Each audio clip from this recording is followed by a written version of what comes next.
Je vous appelle pour connaître le score. On perd 2-0. Ah ouais, parce que là j'appelle de Paris, j'ai plus de réseau du tout, là j'arrive plus à suivre. Voilà, on perd 2-0. Bon, mais c'est gentil là. Ben, merci hein, au nom de tous les supporters du PSG, merci beaucoup. Hein. Va te faire enculer, un gros pédé.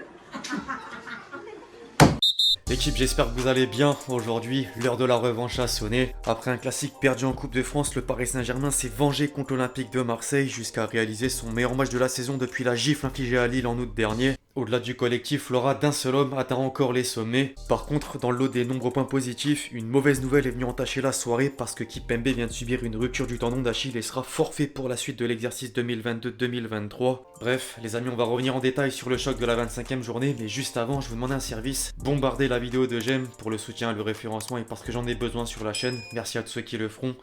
Vous êtes des boss. Les débats reposent sans surprise sur un seul joueur au sein de la presse au lendemain de la victoire parisienne au Vélodrome. Le journal L'Équipe lance les hostilités avec un titre lourd de sens. Mbappé vient littéralement d'une autre planète. L'originaire de Bondy, auteur d'un doublé, a assommé des Marseillais désormais relégués à 8 points au classement et devient par la même occasion le co-meilleur buteur de l'histoire du club de la capitale aux côtés de Cavani. Le quotidien régional Le Parisien réserve également un encart au Kicks pour dire explicitement que le joueur de 24 ans éteint Marseille et transcende Paris. Le ton est évidemment différent au sein de la cité phocéenne. L'OM rêvait d'un nouvel exploit à la maison, or la nuit a fini glaciale puisque le duo d'attaque adverse était trop fort. Le 1, 2 et 3-0 résonnent comme une claque aux yeux de la Provence, tandis que la Marseillaise mentionne le coup de froid parisien avec une illustration de Guendouzi impuissant devant le héros de la rencontre. Pour autant, il y avait sans doute mieux à faire dans certains compartiments du jeu. Quelques éléments de la feuille de match d'Igor Tudor n'ont pas répondu aux attentes. À l'image de Bailly, l'ancien défenseur de Manchester United s'est trop souvent fait aspirer et a laissé des espaces importants dans son dos sur les offensives parisiennes. Le placement catastrophique de l'Ivoirien aura permis à Mbappé de marquer par 2 fois alors que la communication avec les siens restera une énigme, c'est le cas de le dire. Personne ne peut contredire les termes. D'ailleurs, chez les journalistes, le sentiment est partagé étant donné qu'il écope de la pire note des 22 acteurs par médias interposés entre l'équipe, la Provence ou encore la Marseillaise. La défense aurait peut-être fonctionné si les autres assuraient le travail, néanmoins c'était pas le cas. Balerdi avait la lourde tâche de passer derrière Mbemba et bien qu'il était le défenseur olympien le moins inquiétant, il est fautif sur le deuxième but parisien lors du centre à destination de son compatriote sans couper la trajectoire du ballon. Ensuite on l'a juste plus vu jusqu'au coup de sifflet final. Idem pour Nuno Tavares. Malgré une envie sûre de mouiller le maillot et de faire les efforts nécessaires, le Portugais n'a pas fait face au percé de Mbappé ou encore de Mendes. Il avait aussi une opportunité d'inscrire le but de l'ouverture du score lors d'un face-à-face avec Donnarumma en début de match, sauf qu'il a manqué de lucidité. Il y avait de quoi citer d'autres noms, mais la défense marseillaise a vraiment pris l'eau. A l'inverse, côté parisien, il y a du choix sur l'aspect positif. Le premier nom n'est autre que Mendes, une fois de plus à la hauteur de l'événement. Il n'y a pas photo dans le duel des Nuno. D'ailleurs, si Tavares n'a pas trouvé le chemin défilé à l'approche du quart d'heure, c'est grâce au retour de Mendes. La vitesse du piston aura fait la différence à plusieurs reprises sur le couloir droit et la connexion avec Mbappé fonctionne à merveille. L'homme du match apparaît justement maintenant. Le kick c'est simplement à l'origine des 3 buts du match en tant que buteur, d'une part avec un doublé, en tant que passeur, d'une autre pour délivrer un caviar à Messi. Quel duo!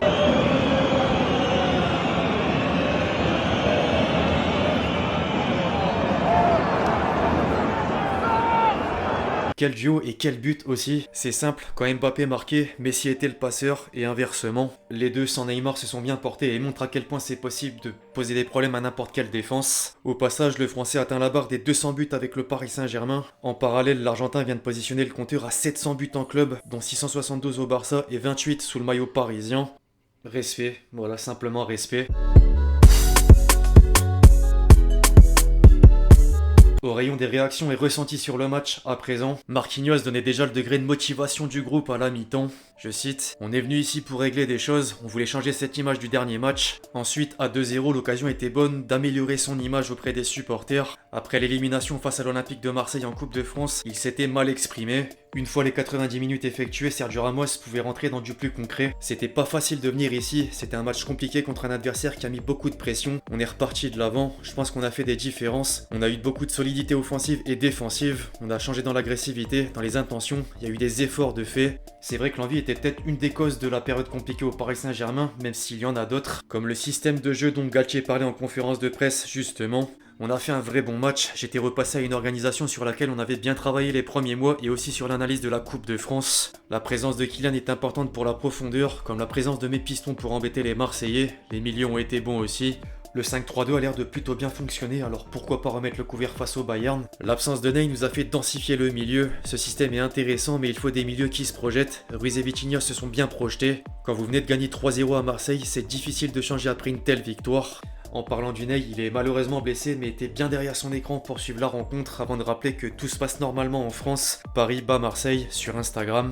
D'ailleurs, une autre question se pose, est-ce qu'en son absence, le Paris Saint-Germain joue mieux? On connaît en tout cas la réponse d'un certain Daniel Riolo. Il a clairement fait comprendre que le gros problème du PSG, à ses yeux, c'est Neymar. Bref, pour revenir sur l'entraîneur parisien, en conclusion, c'est une victoire importante et aussi par la manière, elle doit redonner du baume au cœur à l'équipe et aux supporters. Des supporters présents en nombre pour accueillir les joueurs de retour dans la capitale française.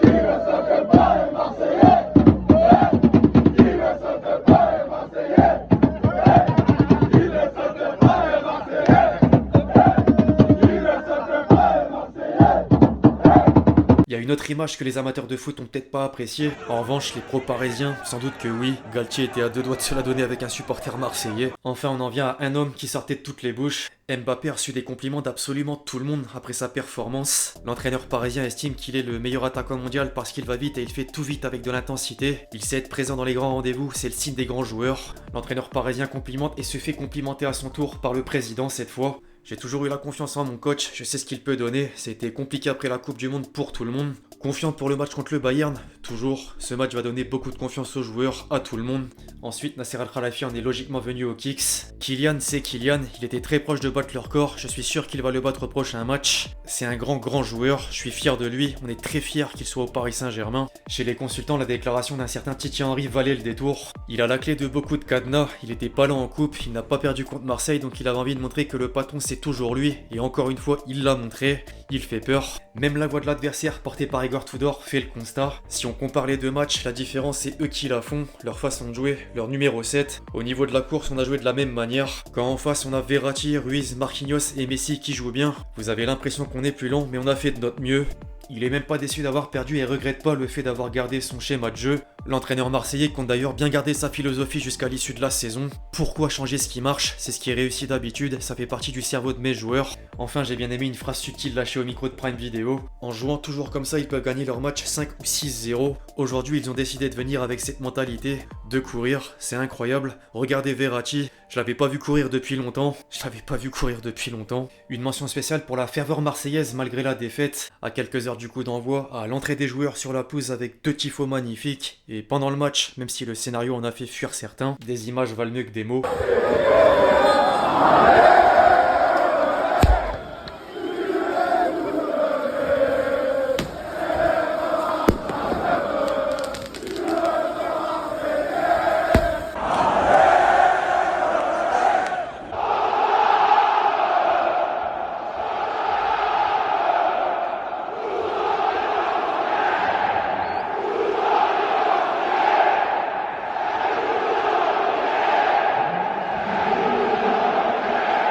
Juste pour le symbole, je pouvais pas ne pas placer le casseur de télé. Après un tel résultat, on savait à quoi s'attendre. Sauf que là, il y a un truc en plus. Si on perd, tu me rases un sourcil. Sur la vie de ma mère. J'ai prévenu ma femme, j'ai prévenu mon gosse, tout le monde est au courant. J'ai plus de sourcils, j'ai que des soucis, oh là. On dirait Pascal Obispo, la vie de ma mère, c'est pas possible. Jamais je tenterai ce genre de défi.